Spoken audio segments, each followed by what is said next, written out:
So here's another Hourglass Productions episode of Time With, and this time I'm spending time with Mr. Durante here, and we'll be interviewing him about his school and what his purpose is, and a little bit about music and his interest in music.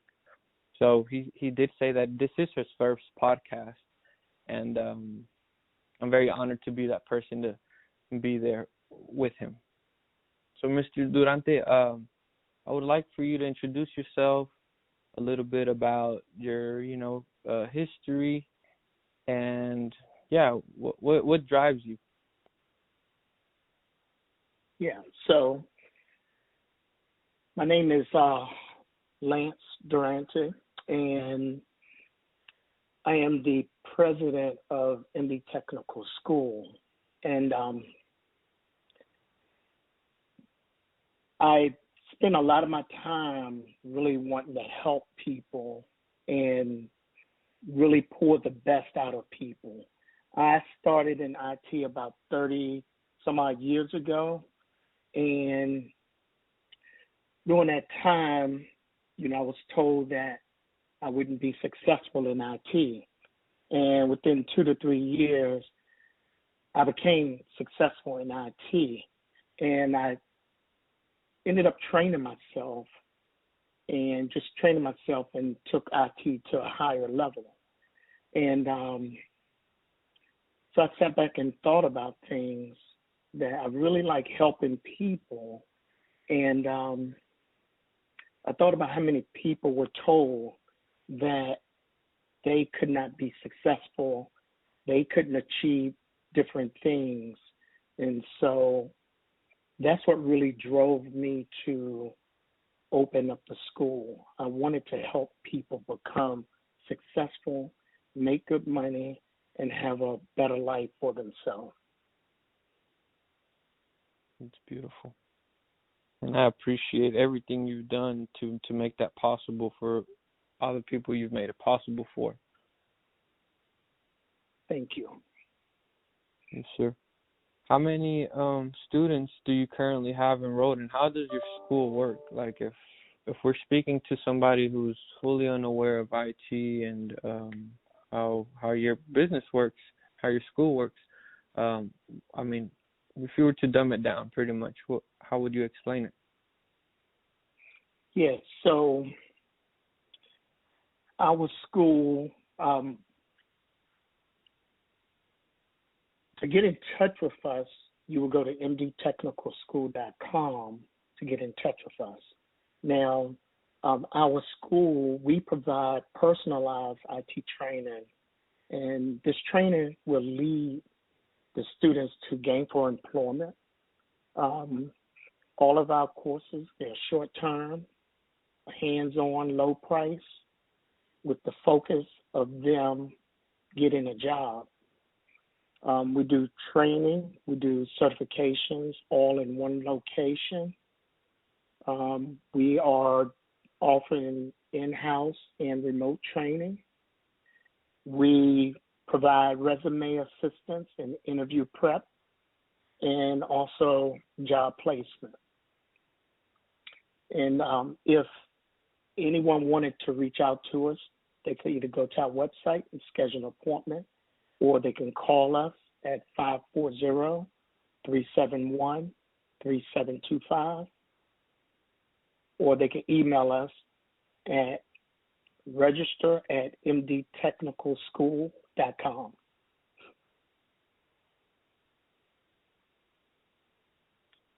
Awesome. Okay, and I'll make sure to include that information in the description and the link, and pretty much everywhere I post the show or the episode on. What kind of? Yes, sir. What kind of students? So any kind of students, no matter what kind of field they're wanting to learn in, is it any kind of field, or is there a specific area that you guys focus in? Yes, so we focus heavy IT. We help desk, IT specialists, junior Cisco network engineering, cybersecurity RMF. We do Splunk ACAS, and HBSS training. Awesome. Okay. So that's quite interesting. And I was actually looking at the website here earlier before I called you, and I got on the phone just to get familiarized a little bit about what's it about. I also see that you have pretty much. Here's one of the tabs that says "Management Made Easy." So you guys help businesses stay organized as far as paperwork goes and data and all that stuff. Correct? Yes. So MD Technical School and MD Tech Solutions are partner companies. I own both of them, and they work together. And what we do is we train the students under the MD Technical School, and then we roll them either over into the MD Tech Solutions for position. We've hired over 100 people over the last year and a half on the solution side of the house to get them started in IT. Mm-hmm. Gotcha. So anybody really interested in IT would be your ideal audience. Actually, that is correct. And even if you don't believe in yourself that you can do IT, you should reach out to me. I have one student 2 years ago. He's out of the state of Maryland. He came to me, and I met him. He said, I can't do IT, and I mentored him and talked to him, and he stuck it out. He did courses with me. Within 2 to 3 weeks, he had completed his courses.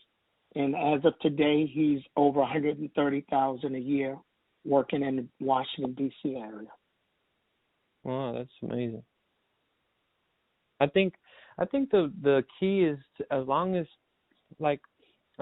you have the drive and consistency to continue to do something, you're gonna learn, of course, just through living. So as long as you're there and you're pushing, you're gonna make something happen. And of course, you have to stay focused and know what you're doing, be aware, so you can make these strategic moves.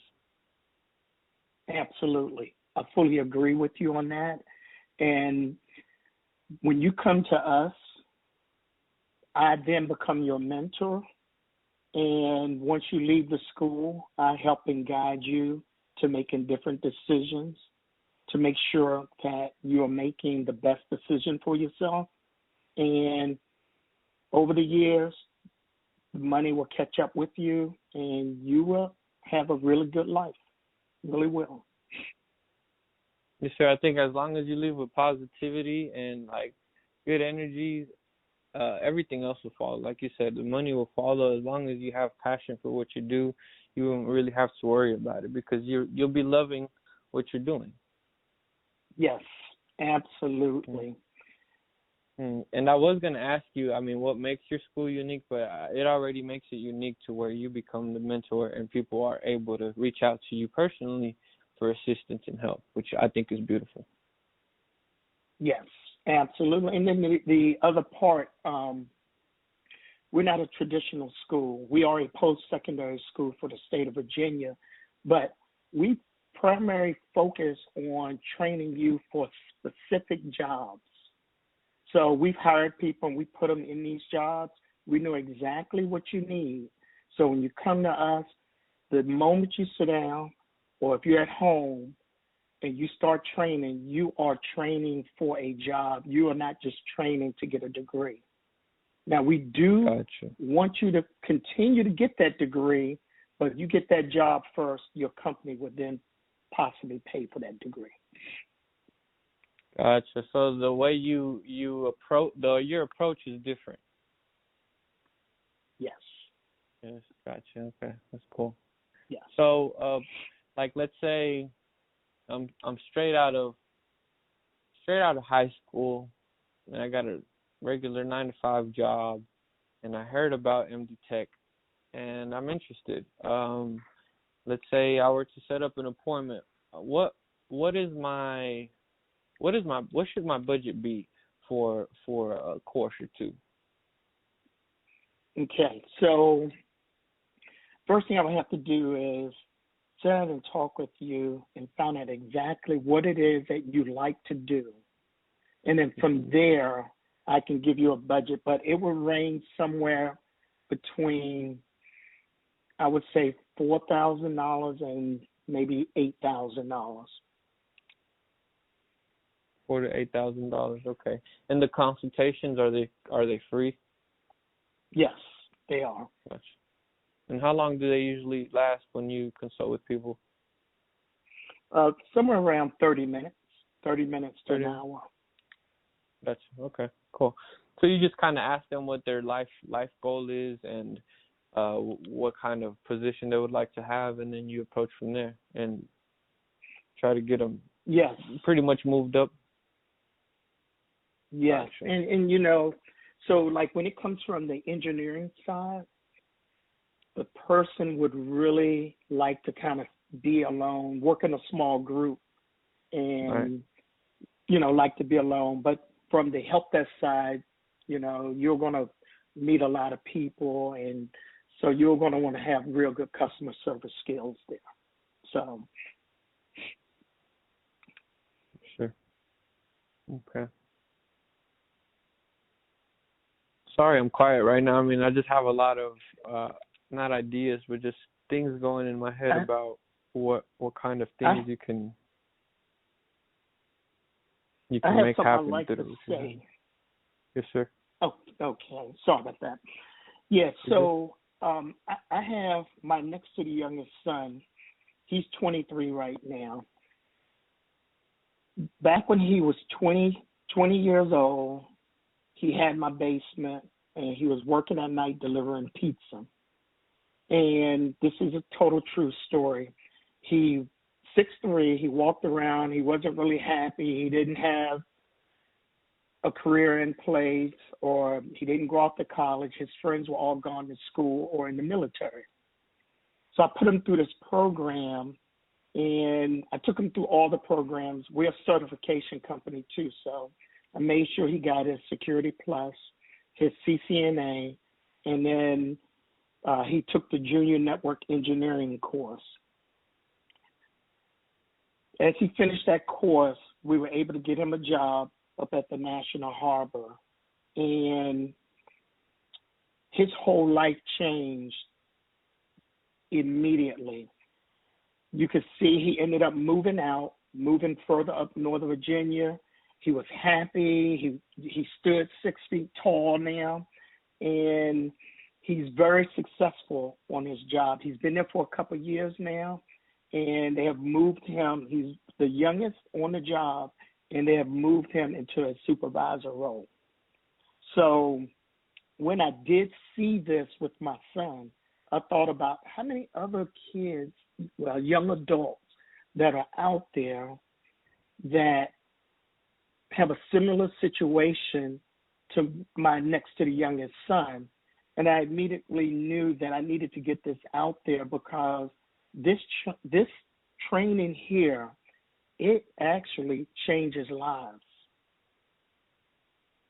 I believe you. I really want to say that I'm proud of his success, because I'm 24 now, and I feel like if I had more of a guidance growing up, I would have been able to be in a better position. However, I feel like everything happens for a reason, and I mean, I think I'm in a beautiful spot because I'm learning and I'm willing to learn. Like, I'm very open to learning new things, and just thinking about how quick he was able to make it there, because, you know, I think genetically people also get those traits, like the ambition and stuff like that.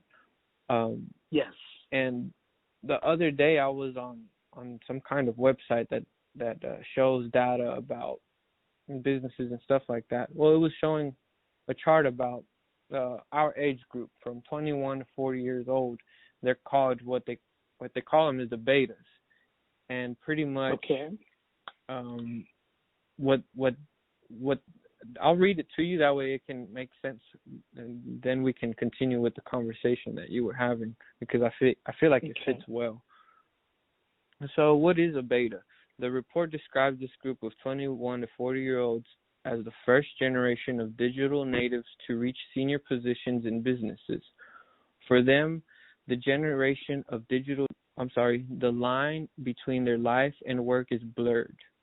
They have evolved to believe formal structures will be supplanted by development opportunities for the individual. The dexterity with technology will give them an advantage as work styles evolve, and they will take their activism to work and use it as a filter to judge employers, colleagues, customers, and suppliers.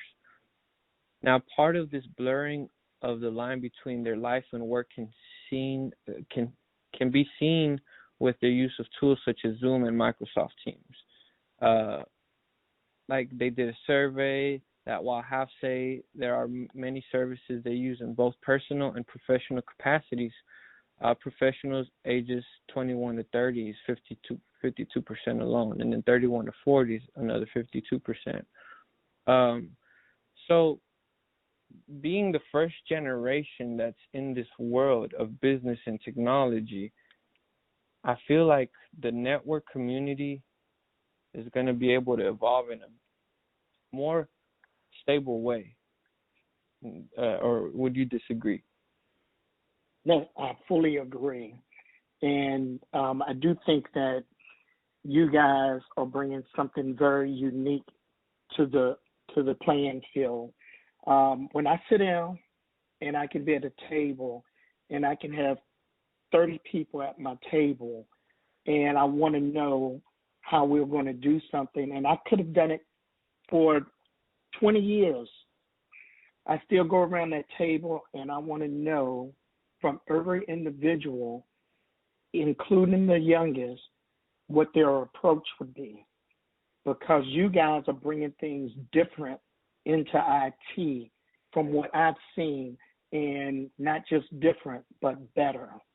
And so I think you guys are going to be extremely successful in IT now and in the future. Mm-hmm. Yeah, I think we're I like our age group is in that sweet spot, because we're young enough to where we have enough time to make a lot of change, and because of technology evolving so quick, and we catching the wave will allow us to advance quite fast, faster, and way faster than older generations with what they were doing. Correct. I agree. Which can be kind of scary. Because if you think about it, we don't have much experience in running businesses and running big ideas as a small group. However, that's why the I guess technology, the community of being able to contact all these other kind of people and creators is what allows us to stay stable. Yes, I agree with that as well. It's very interesting, and that's a lot of the things that I think about. I tend to feel like I'm an overthinker because I just think all day. Yeah, that's called being extremely intelligent, and I definitely think that you are one of the people who, I know we're talking about the school and everything, but you're one of those people who can succeed in this field. And I cannot lie to you. I was born and raised in a very low income area. My dad is a brick mason. And when I was in high school, they told me that's what I was going to do for a living. And no one in my family had done anything with IT. And so I was the first one to step out and do it. And it was a lot of hard work and a lot of effort, and I had to overcome a lot of people doubting me, but I did it. When I talk to people these days, and when I speak to someone like you who has the knowledge that you have and the intelligence that you have, you would excel in IT, and you wouldn't have to put too much effort in. I gotcha. Yeah, I mean, it's a relief to know that there's a lot of things, you know, and to have that reassurance, because in my situation, the way I was brought up, I feel like I was also in a way put in a situation to where I felt limited, that I couldn't do so many things. So I've always been that go-getter that finds a way. Like, I'm always going to try to find a way, no matter what. And I mean, like I said, it's a relief knowing there's assurance that I mean, no matter what, there's open doors somehow, some way. As long as we search for them, we'll find them. Yes, absolutely. Let me say this as well. So IT, not everybody is going to love IT, okay? Mm-hmm. But IT is a means for you to be able to do something that you love. I have friends that own boats, own airplanes. I have one friend, he lives in New York, and he owns a band. But they do IT because IT pays them so well in this area. And so then when they get paid, then they go off and do the things that they really enjoy doing. They really want to do. So, yeah, exactly. Yes. So you can take and do IT, get the money, and then go do your dream, you know, on the weekends, whatever. So it is a means to help you achieve the real goal that you want to achieve. Yeah. Gotcha. And I mean, it's funny that you say that you have friends that own different kinds of things, because, for example, podcasting, it's virtually a radio station. It's just the evolutionary way that radio stations work. So, of course, I mean, radio stations work with ads and stuff. That's how they get their money and whatnot, correct? Now, for your friend owning the band, he didn't start there. He started being an employee somewhere else, and he was being a worker for someone, you know, and earning his money. But he knew he was patient enough that one day he would be able to have what he really wants to do. And now that he has stabilized himself, he can easily do what he loves without having to worry what a check looks like on that end, right? Absolutely. Great point. Absolutely. And a lot of people don't see it like that nowadays. A lot of our young generation, they want it quick and they want it now. And that's why you see a lot of people in debt and pretty much upside down in life, because they're just so drained. Yes. And the statement you just made is so important. I've been talking to a few people, and one young lady told me the other day that, oh my God, I got this friend of mine, and they are getting jobs making $130,000 a year, and this is their first time in IT. And I immediately shook my head, because you can't go in IT at 100 and something thousand and not be able to do the job. You will probably be fired. You really need to come in. Don't worry about the money at the beginning. Get in there making 50, 60, 70,000, whatever. Get in there and learn the job. The money would follow. Mm-hmm. But a lot of people, they do want to get the money up front without putting in the hard work. Yeah, it's like the world is impatient now. Yes. So, I mean, because, you have the experience of controlling a business. How does that affect businesses and how they approach things now? Because I'm sure back then it was different. Yes. So now for me, I do more of training individuals and bringing them in-house and getting them on a salary, and then, working with them and getting them so that they can do the job versus going out trying to hire someone who's already skilled and ready to do the work. Again, that helps me to bring more people into the industry, control my cost and everything, so I can keep my costs low. Yes, sir. And it's actually a big investment to yourself, because not only are you certifying them and everything and all that, you're actually teaching them how to do what you're going to have them doing, and you're going to teach them the right way, and you're going to make sure they learn the best way for them to learn, versus getting somebody from wherever that does have a degree, but maybe the way they were taught, they didn't soak it in and absorb it, and they come here to you and don't know a thing that you would want them to know. Yes, and then you're overpaying them for that when you could have. That is correct. You could have brought somebody in and trained them up. I did have one thing I wanted to mention to you. We had our first autism student, and she went through our network engineering program, and she outperformed every student that we had ever in the program except for 2 students. Wow. She is truly amazing at routers and switches, coding routers and switches. And we have a special teacher in class that works with autism students, and that's her specialty.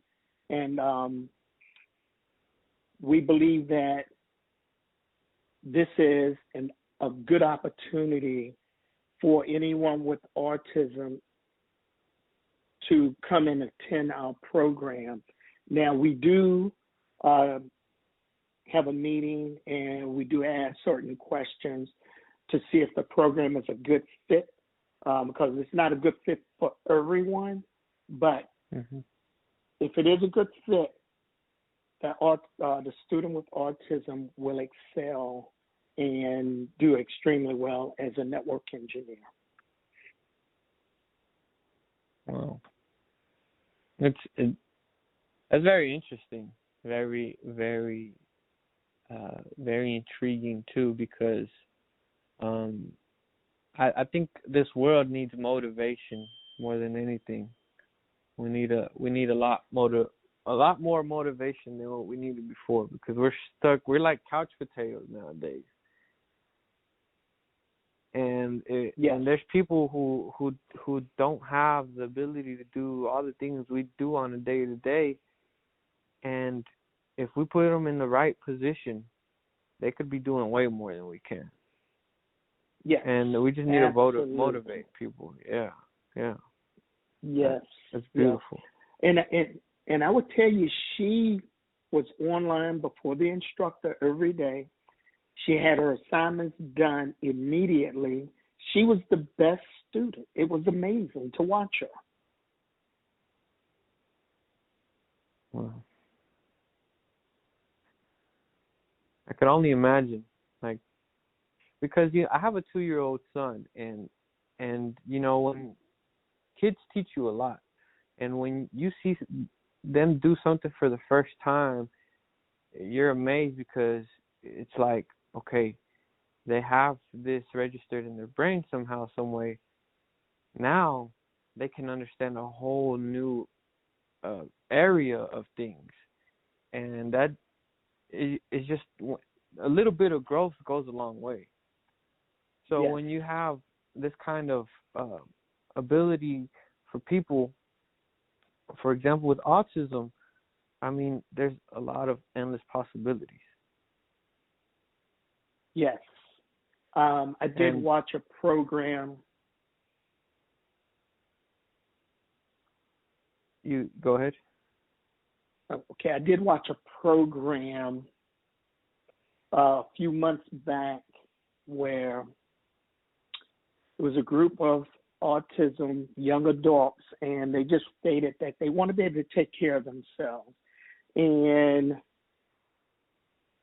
I then looked into that to see what it was that we could do to help someone with autism. And we were able to find that this program is a perfect fit for someone with autism. Mm-hmm. So, and like, I know the way you, the way you, let me get the thoughts together and then I can ask the question.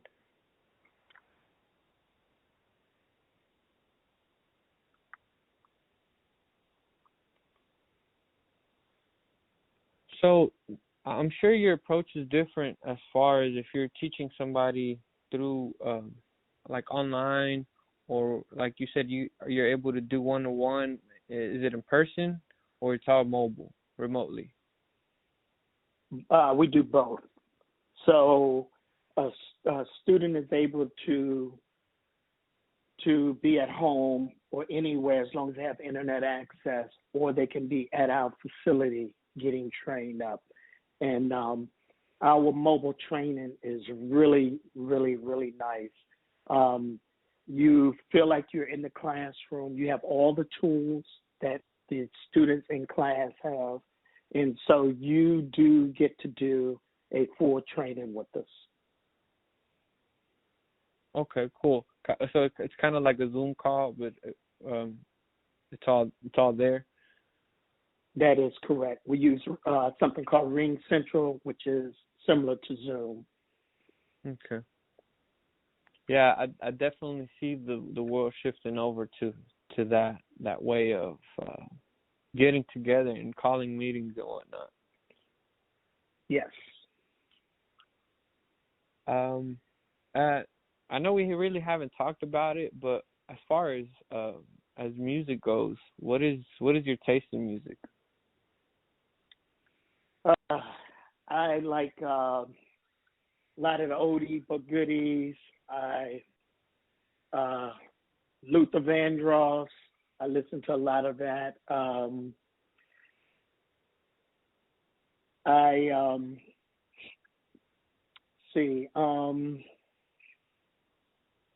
Haven't listened to a lot of new music. And when I say new, I guess anything newer than maybe 2010 or so. But I like a lot of R&B. R&B. I want to say I think I'm in that same field. I actually enjoy writing music, and most of the time that I write, it's mostly R&B kind type. Very nice. Wow. Yeah, and very good. It's funny that you mentioned Luther Vandross and stuff, because I mean, I was just doing a recording the other day with my coworker, and we were talking about how back then music was very smooth. When they spoke about love and all that stuff, it was very smooth. Now it's nothing like that.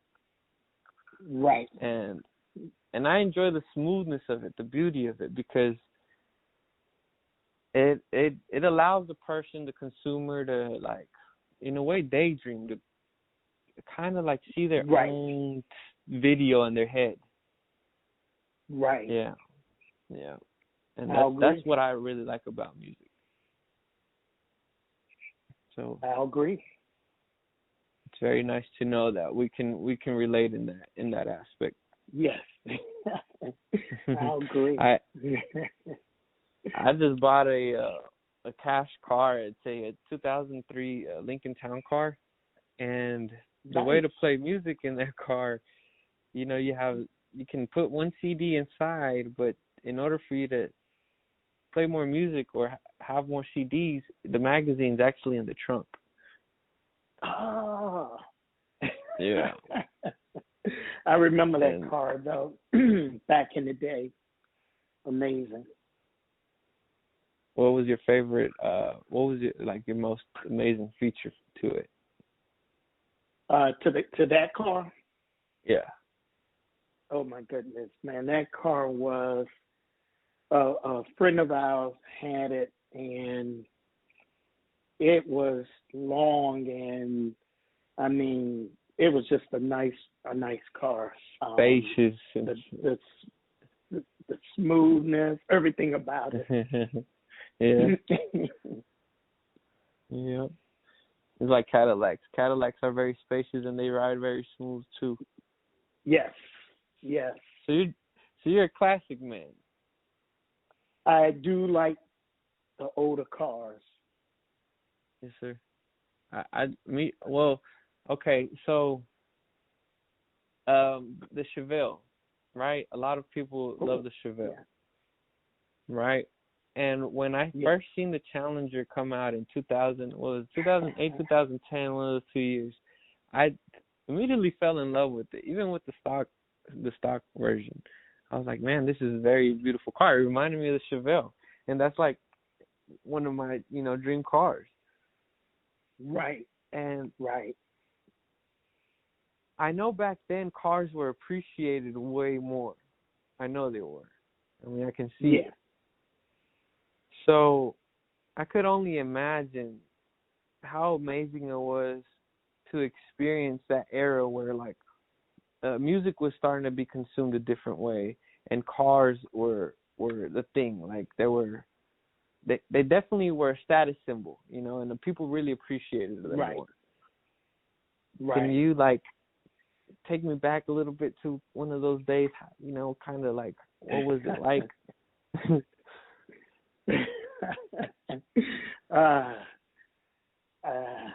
I don't know if I can do that one.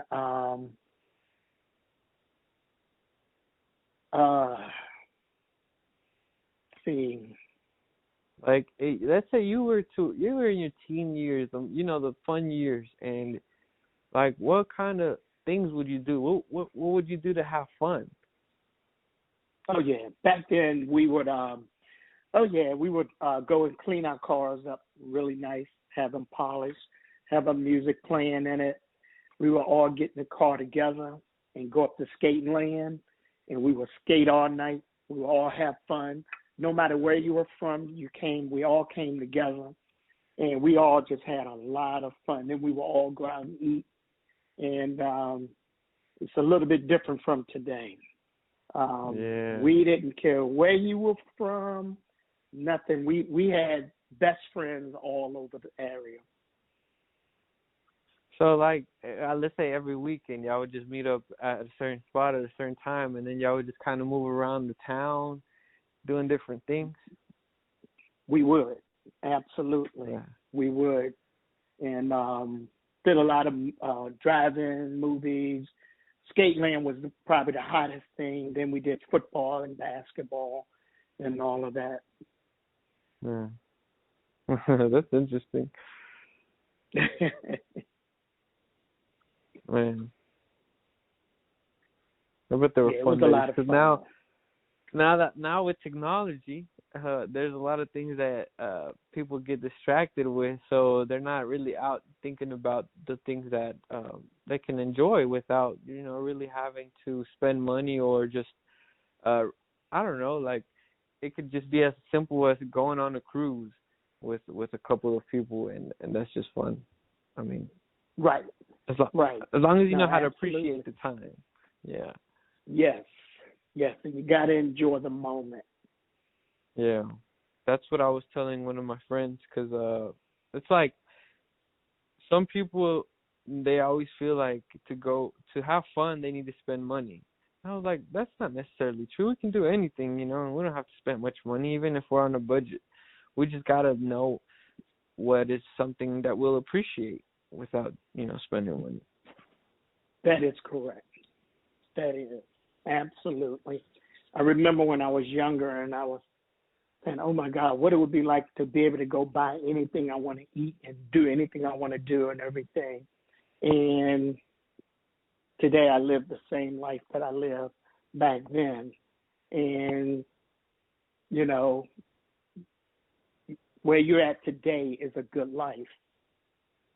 It really is. You know, you're going to continue to do the same things no matter how your finances change. You're going to stay level-headed and still enjoy life. Yeah, that's the thing. People need to learn how to be happy with what they currently have, because if you're not happy with a little bit of money now, you'll never be happy no matter how much money you have. You got to learn how to be comfortable in no matter what situation. That is correct. Yes. Yeah. Yes, absolutely. I fully agree with you. I really appreciate you affirming all this, because I feel like me being young, a lot of people wouldn't really just believe me if I were to, like, let's say, just make it a post or share it with people. But having somebody with success and, you know, wisdom and testimonials, like, having that affirmation from somebody allows me to be able to connect with people that probably wouldn't want to understand or connect with me just because of who I am, you know? Right. Well, you're a very wise young man. I would tell you that at 24. And I would tell you the same. I was talking to a young lady who came for some training the other day. She was 23. You guys are exceptional.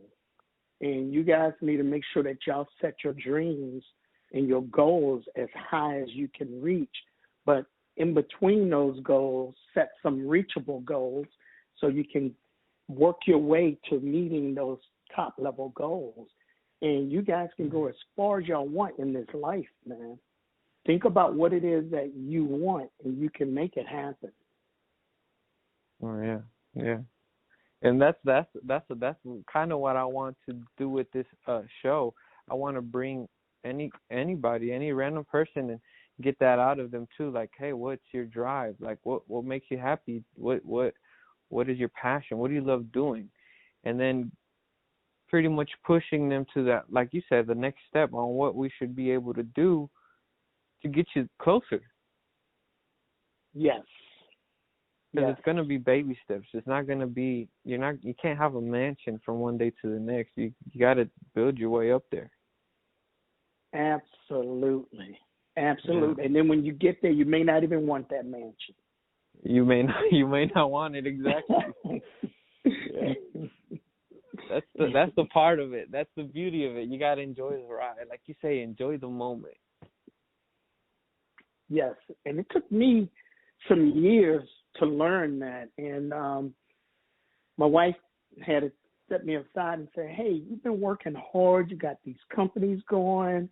You've done this. You've done that. Have you ever really just stopped to look to see what you have achieved? And from that moment, I realized that I was successful, and that from that moment, I began to really enjoy everything that I'm doing. All the different businesses and everything that I have, I began to enjoy those, and realizing that that you can't compare yourself to everybody. Absolutely. Yeah. Absolutely. Exactly. You have your own self-goals, and you go after your own goals. Don't compare yourself to any other human on this earth. Yes. Thank you. Thank you for sharing that. I agree. Yes.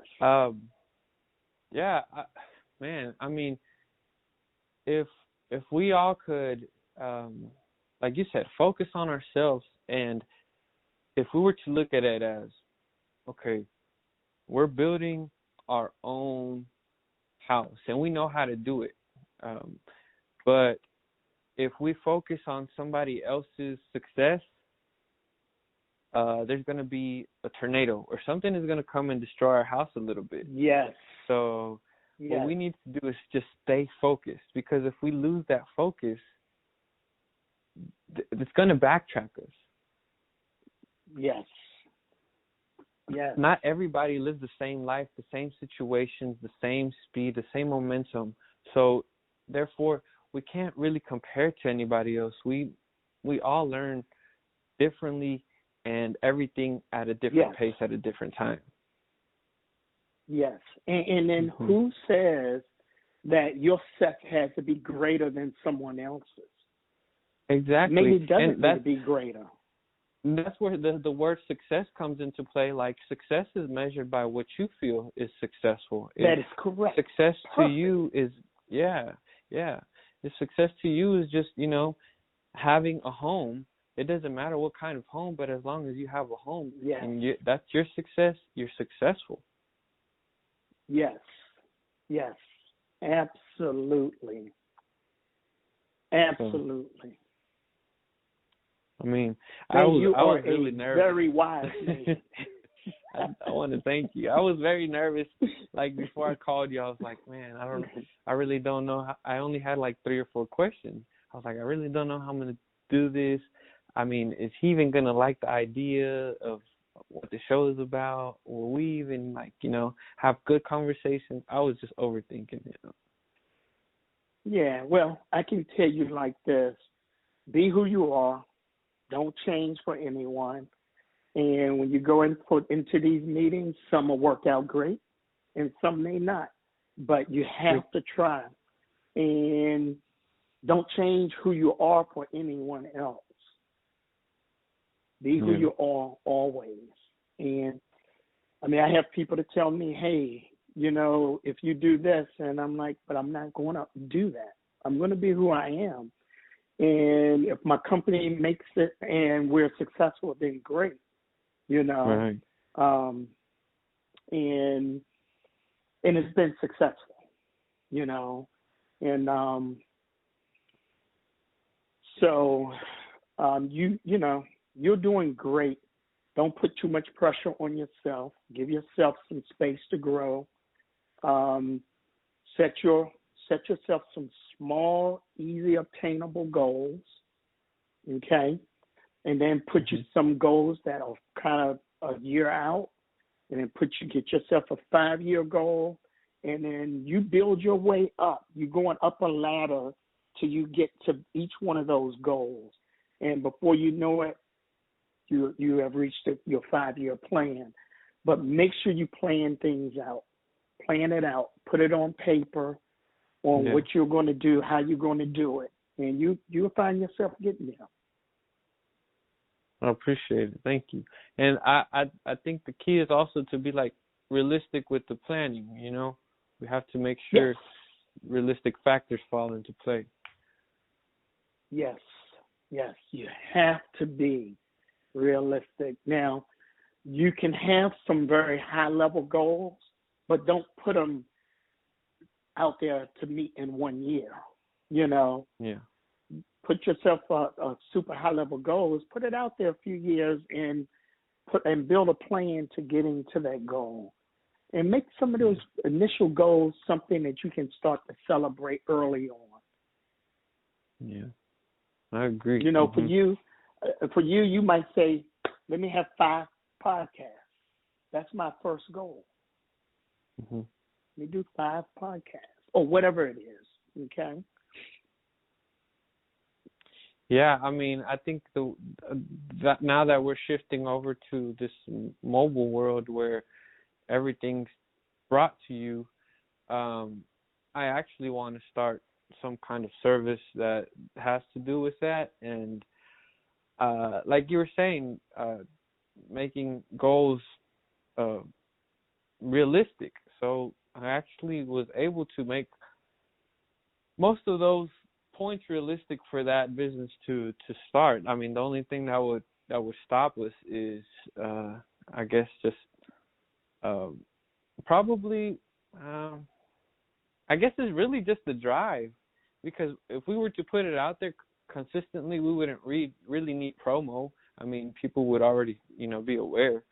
But, I mean, I know, of course, to run a successful business, you actually have to put impressions on people. So, but. Right. So how does this business work that you're doing now, this podcast? So, how does that work? With the podcast, the last year I took to learn pretty much how it all works. Now I've learned how pretty much the whole system, software and all that works. I do everything by myself, the editing and recording and all that. So now that I know how all that works, I'm able to plan pretty much, like you were saying, a year from now. Next year, I actually plan on releasing the journey of this year, how I made this podcast successful, this current season or whatever, with the people, with the guests. And at first, I was just wanting to get people booked to be a guest, and I was trying to overachieve myself by saying I was gonna do 2-3 podcasts a month, and I was like, well, that's not realistic. I had already 10 people in line, so I'm like, what if I broke them down to every month? I'm like, that's almost a year already. I can focus on recording them, editing them, scheduling them out, and that's a lot less work for me. So that's what I'm doing now. Very good. Wow. Okay. Very good. So you have a lot of skills, a whole lot of skills, because you're doing the whole thing. Yeah, I have a lot of self-taught skills because when I started doing music, I was recording and editing the music myself too. So everything I've learned, it was kind of self-taught outside of high school because my mom, she didn't. The way she was brought up was really not in school. It was more like at home, taking care of the family. And then I didn't really have a father figure in my life till I was 8. He wasn't really teaching me much about how life should be handled. It was more about work and making money. That was it. Right. So I had to teach myself everything else. That is awesome, man. That is really awesome. I'm gonna tell you, man, you have the drive and determination, and when you're running a business, there are going to be ups and downs, and you got to be able to handle those ups and downs. Okay. Yeah. You have to make sure that you do put funding away for the downtime. Okay. Business go up and down, but when you have the right drive and determination, you can get to a point where now the business becomes stable and you don't go up and down as much. You do a little more of a rise, a constant rise. And you can find yourself there just by having drive and some smartness behind you. You can get your company to that point. So, of course, a good motivated team. Yes, absolutely.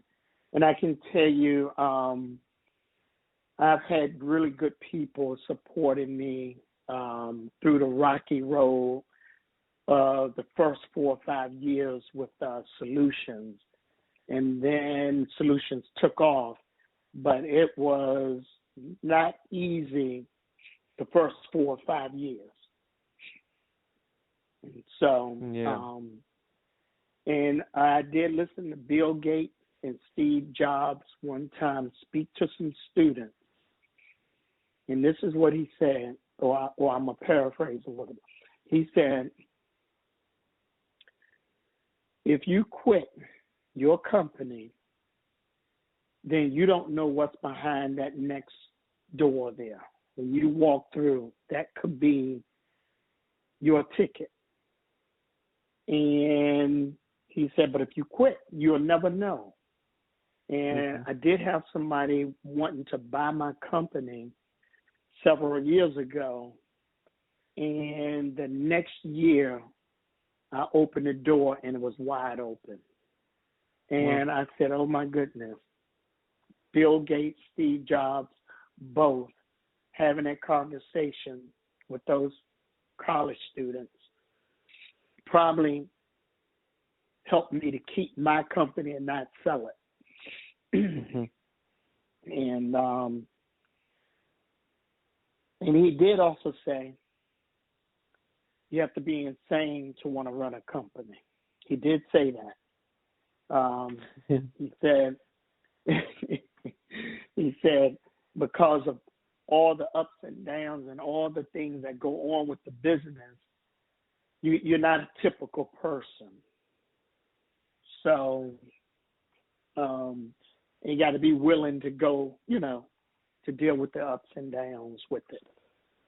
Now, man, because we can have a whole day conversation about how this stuff works and how, but I want to aim to where, because there's people that are built for this and there's people that are not built for this. There's people that are in this and they don't have the ability to do this naturally. Again, they might be doing it for whatever reason, maybe just for money or for whatever.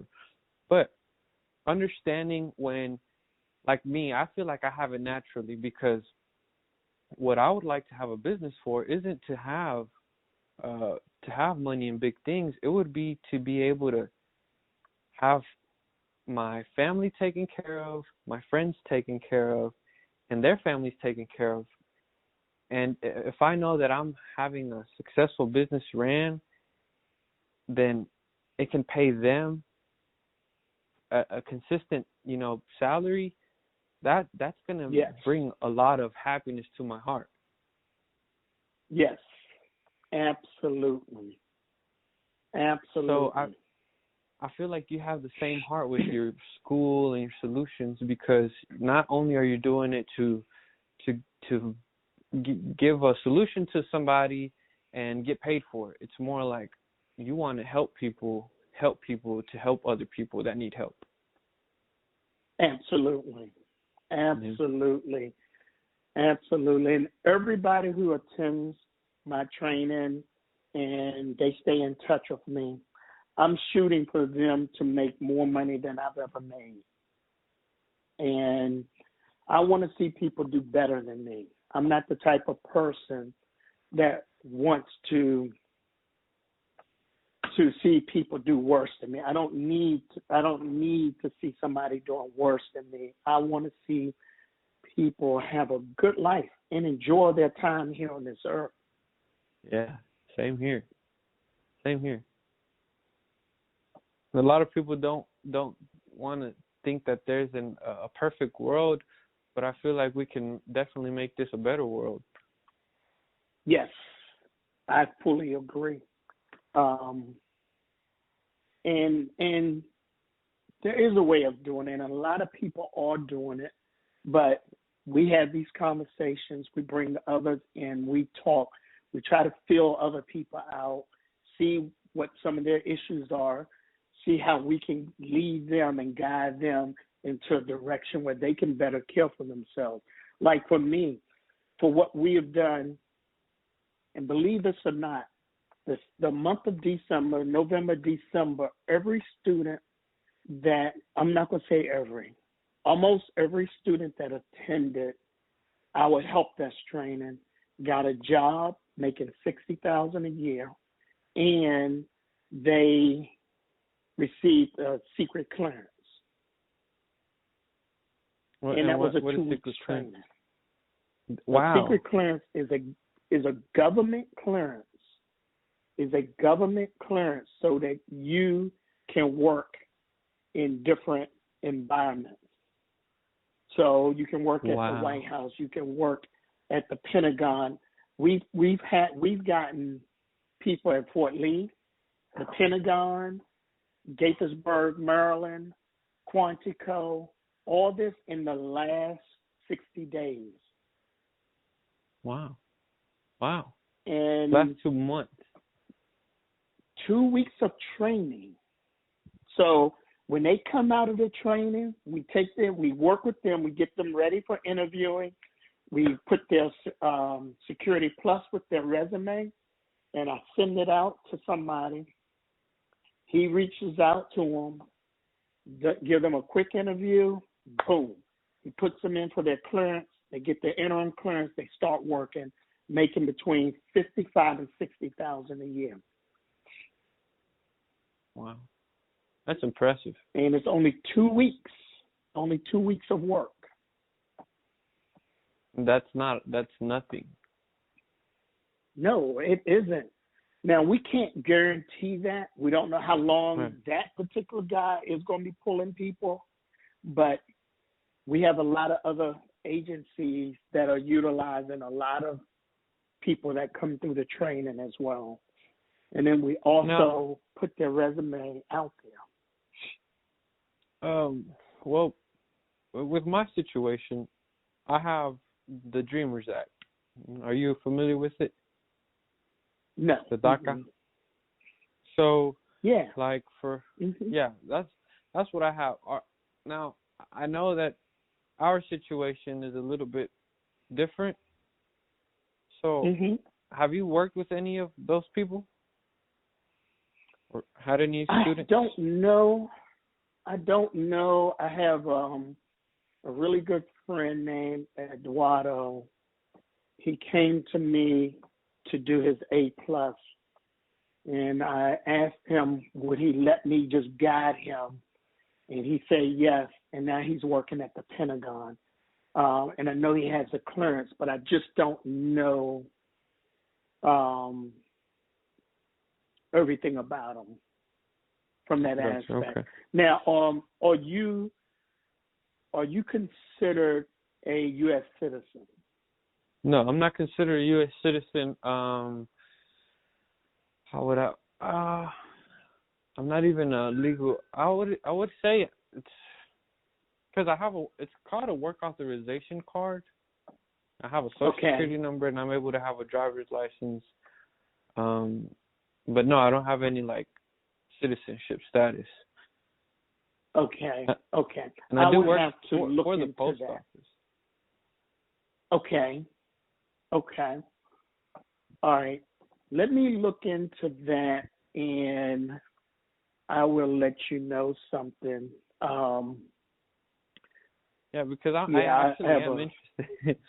I'm actually interested. Yeah, you would do extremely well. I mean, I have people who have come to me, and this is between you and I have people that's making $160,000 to $180,000 a year now after coming to me. So, once you get into IT and you spend a little bit of time in there, a good year in one position, you can take your salary up another $20 an hour. Okay, and then another year you can probably go up another 20 or 30 an hour. It's every year you can push it, but as long as you're out there working. Yeah, as long as you're out there, yeah, because things evolve, yeah. Okay. Absolutely. And I mean, I can't even lie. Me personally, I try to get every loved one that I have into this program because there is nothing like what we are doing. I'm not saying it because it's our program. I had to have a master's degree. I have 4 different degrees to get where I got. Where with this program, 2 weeks and you got a clearance, you're getting a clearance and you're getting a job. That's unbelievable. Yeah, it really is. So, but I'll look at it for you. And, you know, not every job requires a clearance either. So just remember that as well. Right. And I'm sure a lot of people would have that question. I know that all jobs wouldn't require clearance. So for jobs that don't require clearance, what kind of positions are those kind of people finding? Same thing. The help desk is the hottest thing moving. We just took a girl off of social services, we took 3 of them off of social services in TANF. And 2 of them became network engineers, and 1 became a help desk support person for Microsoft. Wow. And the Microsoft one is in Richmond, and it was not a cleared position. Yeah. And when they get positions, a lot of them are they mobile positions, or most of the time they have to move out of state or move? No, they right there where you live. Cool. Yes. Cool. Okay. Yeah, it's very it's very interesting to know that there's things like this out there now. I mean, you know, back in the day when schooling was very different, things were very limited. Yes. I have never seen where you could attend a school for 2 weeks and you could put yourself in a position, and I would say ranging from $20 to $30 an hour in a career position that within 6 months to a year, you're going to be making $40, $50 an hour. Yeah. So this course, if I were to take it, let's say I have a regular 9-to-5 job, or the hours are flexible. We can stand up courses. So some of our courses are weekend courses. So we have people that will train you on a Saturday or Sunday, or Saturday and Sunday, 2 weeks in a row. And then we have evening courses, depending on what course it is that you want to take. Okay. Well, the reason I ask is because I'm sure a lot of people, you know, have 1 or 2 jobs that they work with and whatnot. But like with people who have like vacation time, you'd be able to provide enough of flexibility. Like let's say 2 weeks. The course is 2 weeks, and a person takes their 2 weeks. You would be able to provide them that course for that amount of time. That is correct. Absolutely. So Monday through Thursday, they would do the help desk. Then they come back the following week. Monday through Thursday, they would do Security Plus and test out on Friday. And they are done. And in between time, they have worked on their resume, and they have had at least 1, 2, 3, maybe 4 days of interview prep. Gotcha. Okay, cool. Now, when they come into your, before they come into your courses, is there what are your basic requirements? We don't have any. Well, you have to have a GED or high school diploma. That's it, pretty much. That's it. Of course, other than but the we other basic. do want. Well, we want people to come in with energy and really determined to do this. We don't want people who, because we do have some free programs where, like the WEOA program with the unemployment, people can get to us that way. And we want them to come because they really want to achieve something, not because they just want to go through the motions. We want people who are going to get out here and work hard and really try to get a job, really fight for this as if their life depends on it. And when you come in that way, there is nothing can stop you. Nothing at all. I like the way you say that, because a lot of people they'll just bring, hey man, anybody's welcome. But no, you're right. You have to have the focus. You have to be driven, because you're not teaching them how to be driven. You're teaching them the strategies on what they have to do for their drive to even drive harder. Man, you are such a smart young man. You really are, man. Thank you. I can't even lie. I don't know if you're impressed by me, but I am totally impressed by you. Well, I thank you, and I am. I'm very honored and humbled to be able to talk to you comfortably, share this with you, and I mean, it's my first podcast, and to me, that's success. Like we were saying earlier, a lot of people may like, man, he doesn't have listeners, but right now, to me, I'm witnessing success in my heart, and I thank you for it. Absolutely, absolutely. And I'm gonna tell you, mix this thing up right and everything. MD Technical School is getting ready to be on the radio. We're getting ready to go in front of Congress and a bunch of other things. So you think about that. You are the first to interview me, and before this year is out, you'll hear that we've gone in front of Congress, the Senate, and then Richmond, one of Richmond Channel 12 radio station. Okay, so can we kind of do a little because I want to make that not an ad, but like be able to include that in because I'm gonna cut this and edit it, right? So I'll make it to where it kind of just is naturally in there, where we speak about it.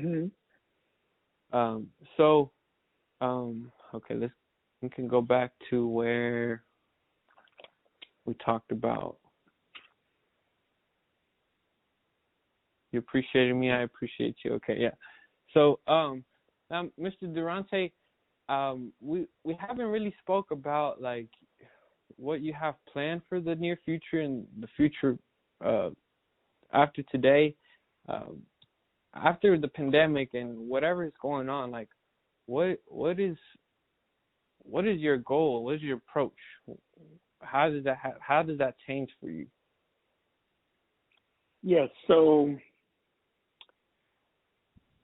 our approach is we're going to be meeting with Congress and Virginia Senate, and we are looking at talking to them at that high level so that we are able to get our training at the top level, and from that top level, different Virginia organizations would be able to utilize us.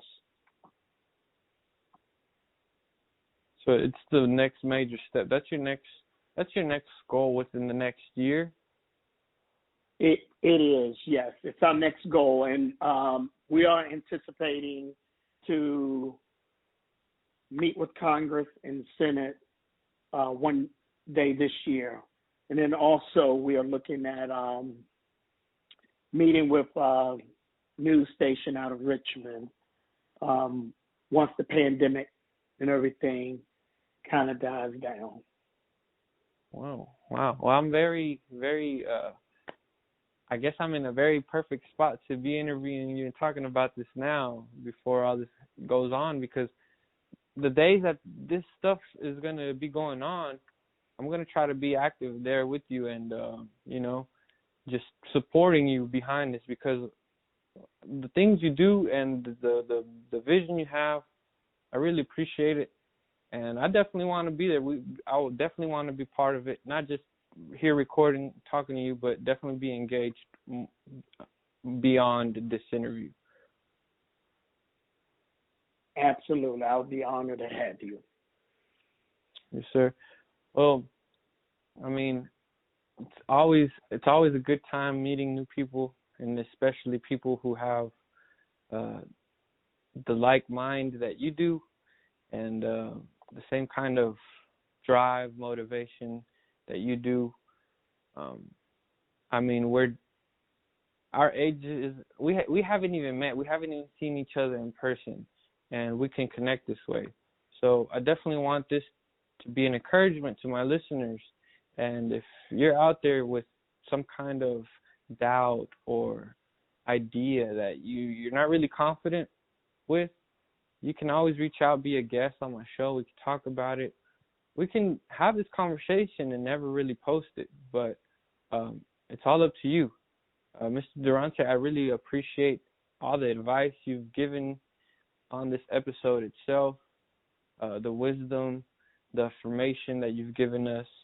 I want to wish you nothing but success in your future, and I hope that one day we can collaborate in something. No matter, I mean, I don't know what, but in something to make this world a better place, because I feel like we need to make this world a better place. We are the future. The youth is the future. And I appreciate you trying to enlighten the youth, because we need it. Appreciate you as well. And I look forward to us collaborating in the future.